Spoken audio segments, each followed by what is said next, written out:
Nah kita mesti datang nih ke lokasi nih, soalnya baik Fadil maupun si Dudung, Kapolda maupun Pangdam Jaya memberikan narasi-narasi PFPI melakukan perlawanan, kontak senjata, tembak menembak, gesek-gesekan, dan itu semua berita, video, televisi segala macam itu teksnya begitu, semua narasi-narasi politik semua. Untuk ikut awal berangkat ke KM 50 hari Rabu, nah, saya cerita semua segala macam, saya ambil gambar, saya bilang bahwa semua yang dikatakan oleh Dudung dan Fadil Imran tidak ada faktanya, tidak ada tembak menembak segala macam sebagainya. Saya wawancara dengan orang yang melihat peristiwa sangat dekat, itu memang di sana pembantaian. Saya bilang begitulah. Dia titip pesan, kasih tahu Edi tuh, dia mah diincar gara-gara KM 50 bukan IKN katanya. Karena yang ngomong Munarwan saya percaya, dia kan kupingnya banyak, matanya banyak. Kalau kita cuma punya 2, dia bisa 20, 40, 60 banyak kupingnya, telinganya. Tapi memang ini seperti yang disebut dalam buku ini ya, buku putih pelanggaran HAM berat pembunuhan 6 pengawal HRS ini memang punya cerita panjang. Dipimpin oleh tim ini 20 orang minus Munarman, tidak ada Munarman di sini, namanya nggak ada, segala macam nggak ada, tapi dia disergap antara lain sebetulnya karena ini peristiwa di Sulawesi ya, yang dia hadir dalam sebuah seminar atau apa yang ada baiat itu cuma lagi-lagi pintu masuk aja, karena rejim waktu itu kan jangankan kita salah, kita bener aja dibikin salah sama dicari-cari, kan begitu kan, teman-teman pasti paham lah itulah. Nah ini memang saya nggak ingin bilang kerja dahsyat tim, memang iya, pada prinsipnya memang Allah punya cara, tapi banyak orang-orang di luar 20 orang ini yang memberikan kontribusi sangat berarti, dipimpin oleh Bang Abdullah Hamahwa timnya. Lalu saya suka menyebut Marwan Batubara sebagai sekretaris sekaligus jubir, nggak resmi sebetulnya, cuma saya sebut aja karena dia sering bicara keluar segala macam dan kita semua sepakat dia. Ini buku sebetulnya pemerintah benci tapi rindu, kesel, godek, gondok dan sebagainya. Mau disebut buku makar? Enggak juga, karena ini sebetulnya karya dokumentasi yang dahsyat. Dan yang paling penting buku ini juga dicetak dalam bahasa Inggris, ya. Lalu dibagikan ke kedutaan-kedutaan besar negara-negara sahabat di Jakarta. Versi bahasa Indonesianya dikirim ke Kapolri, Ketua DPR, Ketua MPR, Ketua lembaga-lembaga tinggi negara, dan kepada Presiden waktu itu Joko Widodo, termasuk kepada Menko Polhukam. Nah ini menarik sebetulnya. Jadi kalangan penegak hukum yang memang punya pesanan dari sebelah sana menganggap ini buku berbahaya. Karena isinya memang menelanjangi. Coba kalau teman-teman buka ya, bab-bab awal ini menelanjangi. Ini kurang ajar yang ngasih bahan namanya, dahsyat memang. Ya, jadi bagaimana dia bagi misalnya latar belakang, maksud dan tujuan, kronologi peristiwa pembunuhan 6 pengawal HRS ya. Dan ini di halaman pertama ada bukti-bukti komunikasi lembaga negara namanya BIN, dari petugas lapangan, Kabinda, direktur, bayangin, seputar pengintaian pemantauan Habib Rizik Syihab. Ini dahsyat ini. Kalau kita mundur, saya ingat sekali waktu itu FNN, Forum News Network, wartawan-wartawan tua umur 50-an lebih, yang jam terbangnya minimal sudah 25 tahun, itu kita diterima Habib Rizik Syihab di markas Megamendung hari Jumat. Itu kami ya rada-rada nggak ngeh juga kenapa kita banyak orang masing-masing bawa mobil, itu on juga tuh, padahal kita kumpul di tempat yang sama, ada masjid, kan bisa aja mobil parkir di situ, jadi 3 mobil cukup udah.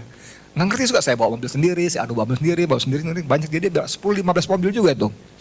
Nah, kita datang sana pas asar, lalu diterima di rumah samping, tiba-tiba Imam FPI DKI Habib Husin ya, siapa namanya? Muhsin.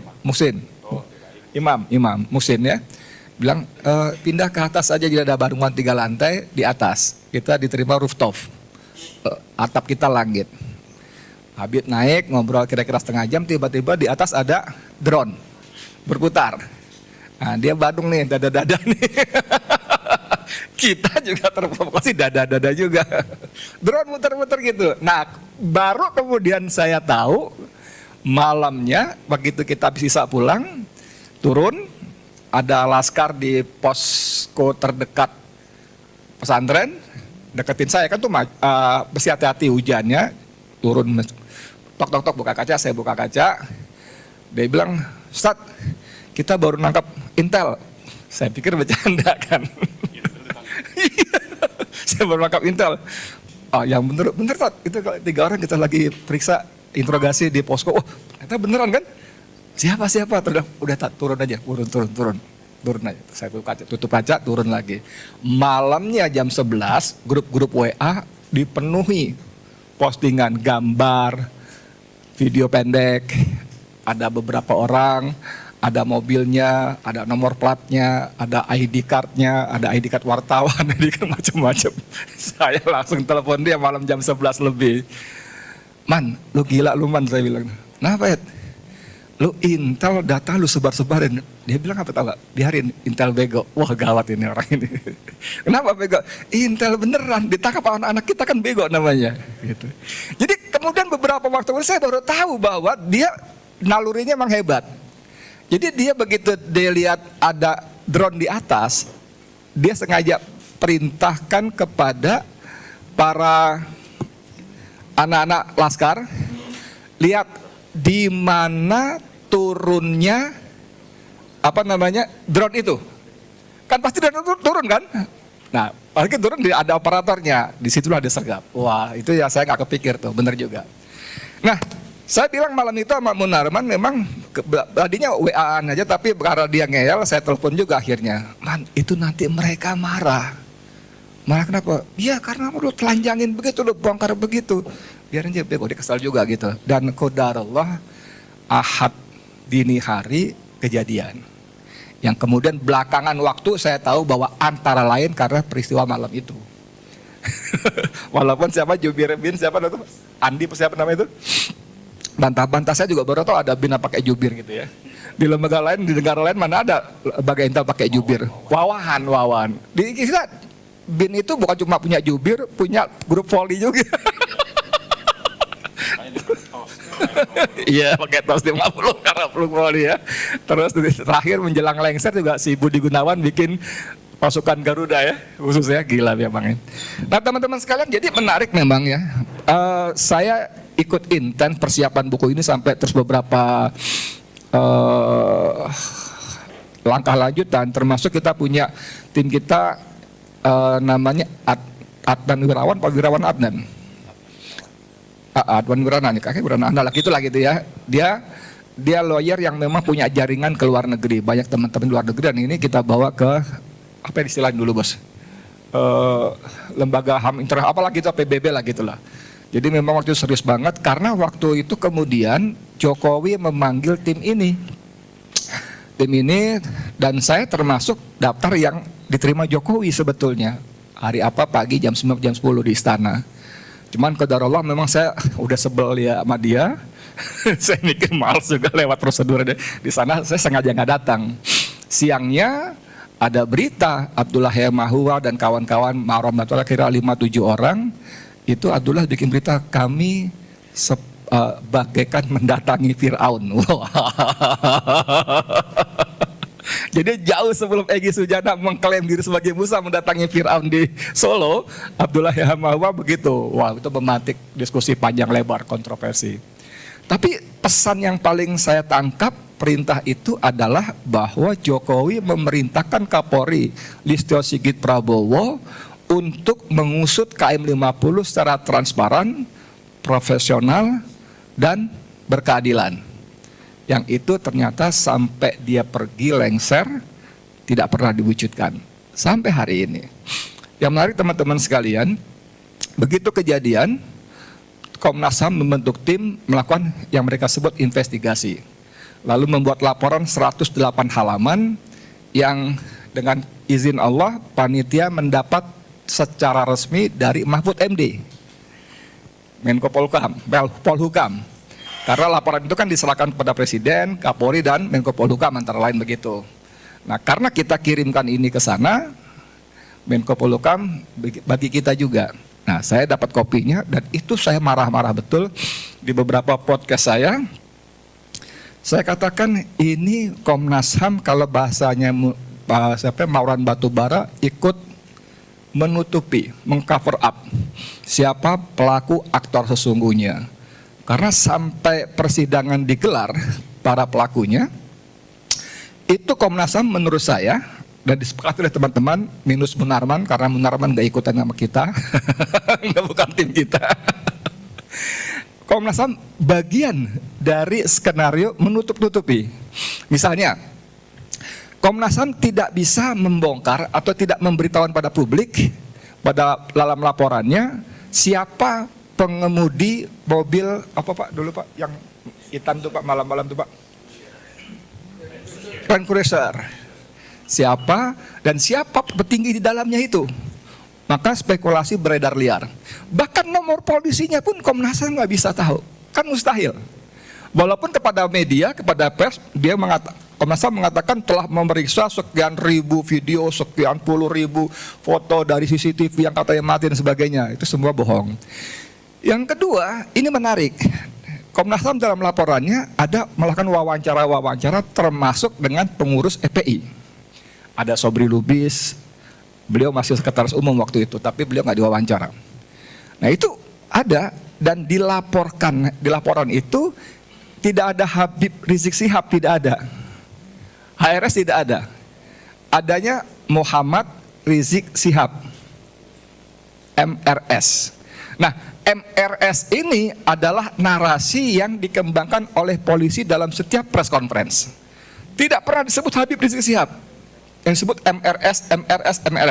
Saya sebagai jurnalis, saya mencoba memahami apa. Dalam pemahaman saya, ini adalah upaya polisi untuk mendelegitimasi. Karena oleh umat Islam khususnya lingkaran Petamburan, waktu itu masih PA212, EPI, GNPF dan sayap-sayap juangnya kalau kita lihat Habib Rizik. Ketika orang menyebut HRS Habib Rizik Syihab itu ada nuansa, ada perasaan takzim, hormat. Tapi polisi sengaja menyebutnya sebagai MRS, Muhammad Rizik Syihab. Jadi nuansa, perasaan, aura hormat itu direduce menjadi MRS. Dan yang menarik, dalam laporannya Komnas HAM itu ada wawancara dengan pengurus EPI. Dan ada kutipan-kutipan kalimat langsung pengurus EPI menyebut MRS. Saya bilang dalam podcast saya beberapa kali, ini kebohongan besar. Tidak akan pernah ada pengurus EPI PA212 menyebut Habib Rizik Syihab dengan Muhammad Rizik Syihab. Tidak akan pernah ada. Jadi bayangkan, Komnas HAM yang kita bayari dengan pajak kita, biayanya, gajinya, fasilitasnya, operasionalnya pun menjadi bagian dari persekongkolan menutup-nutupi ini. Dan siapa dulu ketua itunya juga. Jadi beberapa hari setelah kejadian, seperti teman-teman tahu, kejadian Senin dini hari, Rabu pagi saya ke sana, Selasa malam saya rapat FNN, dan dalam rapat itu pemimpin redaksi saya namanya Tony siapa? Tony Hasim, lupa, ada Tony Rasid soalnya. Tony Hasim, dia mengatakan itu malam, kita rapat malam biasanya. Nah kita mesti datang nih ke lokasi nih, soalnya baik Fadil maupun si Dudung, Kapolda maupun Pangdam Jaya memberikan narasi-narasi PFPI melakukan perlawanan, kontak senjata, tembak menembak, gesek-gesekan, dan itu semua berita, video, televisi segala macam itu teksnya begitu, semua narasi-narasi polisi semua. Nah, pemret saya mengatakan kita mesti lihat langsung ke lokasi. Karena ditunggu-tunggu nggak ada yang nyaut, saya angkat tangan. Oke, kalau gitu gue ke sana. Saya bilang gitu kan. Lalu pemret saya bilang, lu bener Pak Said? Iya. Oke, cocok lu. Emang kenapa? Lu gila katanya begitu kan?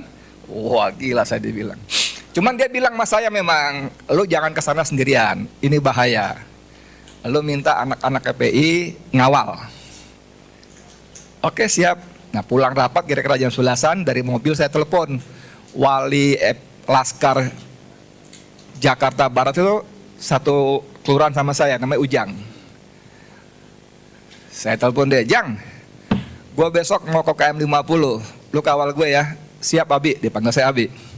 Siap Abi, tapi lu jangan sendiri, Jang, lu bawa 4-6 orang anak buah. Siap Abi. Jam 9 datang ke rumah, kita berangkat sama-sama. Siap Abi. Setengah 9 nggak muncul, 9 kurang seperempat nggak muncul, jam 9 lewat 10 nggak muncul. Saya telepon, nggak diangkat. Masuk tapi nggak diangkat. Saya telepon lagi, lama, akhirnya anak kecil yang ngangkat. Bapak masih tidur. Mana Pak Ujang? Bapak masih tidur. Tolong bangunin, penting dari Pak Edi gitu. Dibangunin, dia dengan suara bangun tidur. Abi, maaf, saya nggak bisa ikut. Kenapa? Saya baru pulang pagi. Semalam terima jenazah. Ya, jenazah 5 orang itu dibawa ke Petamburan setelah diambil paksa oleh tim lawyer dari rumah sakit Polri ya. Nah, malam itu memang beredar itu, saya nggak tahu tapi beredar foto-foto bagaimana kondisi jenazah, bekas luka, bekas jahitan, bekas pukulan, kulit punggung terkelupas segala macam lah, pokoknya bisa bekas siksaan yang oleh Komnas disebut karena proses waktu pembusukan dan sebagainya. Memang beredar itu. Ya udah, akhirnya Ujang tidak datang ke tempat saya, apalagi anak buahnya. Saya kontak teman kita, nggak hadir nih, Hardi. Mimbartup untuk ikut awal berangkat ke KM 50.